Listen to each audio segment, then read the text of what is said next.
Good afternoon. My name is Giovanni Guaraldi. I'm an HIV specialist and I lead the Modena HIV Metabolic Clinic in Italy. I've been working and I've been taking care of HIV people since 25 years. And actually, HIV epidemic changed my life, both professionally, but also in my everyday life.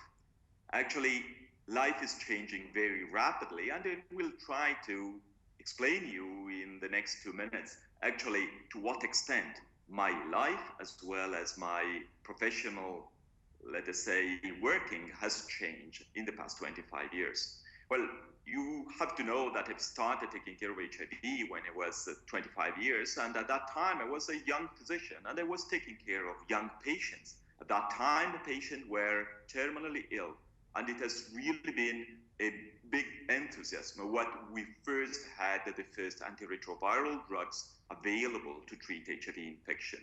Now, let me say I'm old, I've got white beard, and actually what happened is that I'm taking care of older HIV people.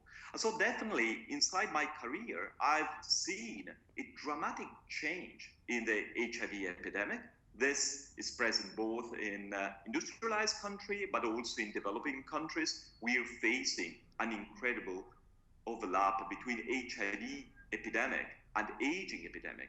And more we see that people with HIV are living longer and getting old with HIV, they are aging with HIV. But more interesting also, many more people get HIV at an older age. And so the first message today is to say we needed to think HIV in any patient that are in front of us, and don't think that age is a condom. Age is not a condom. Actually, we needed to screen for HIV any people that may have, let us say, any risk behavior for HIV. And with regard of what this epidemic has changed in terms of clinical change, it's very apparent that the disease now is a chronic condition. Being chronic and having increased life expectancy does not mean that HIV disease is simple. It's not simple, it's quite a difficult disease to treat, and actually now the difficulty is not rather related to the possibility to have a well-controlled, let us say, HIV replication, because actually we've got very good drugs and much more easy to take and with less side effects that were in the past. But rather because now most of HIV patients are experiencing comorbidities, but also multimorbidities, disability. And so actually my task now is rather to prevent, diagnose, and treat comorbidities, and as far as possible, try to avoid that HIV people experience multimorbidity, that is having two or more comorbidities in the same individuals. But I think this, most of the time, will be inevitable because all of us are aging and also HIV patients are aging. And so our secondary task is to make people with multimorbidity avoid to be disabled. This, let me say, is even more important than preventing death, because actually all of us want to live without a disability.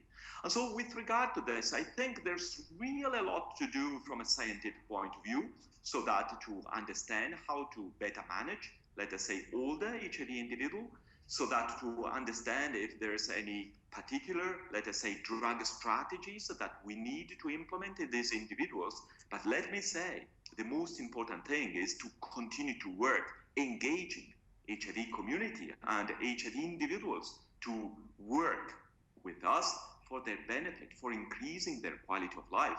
And to do so, actually, of course, we need better drugs and better approach, but we still need to work a lot about lifestyle. We still need to work a lot about wellness, because I believe what we want for our patient and what our patient want us to help them is to have a successful aging process. This is not rather just not having disease. Maybe you may even have disease, but what you want to avoid is to have disability, and we all want to be, let us say, self-dependent. And so to do so, I think that in the future we will need to have a more, let us say, activity to promote successful aging, so that engaging people with social activity, with cognitive activity, with spiritual activity, and all these issues will allow for our patient a good future. Thank you so much.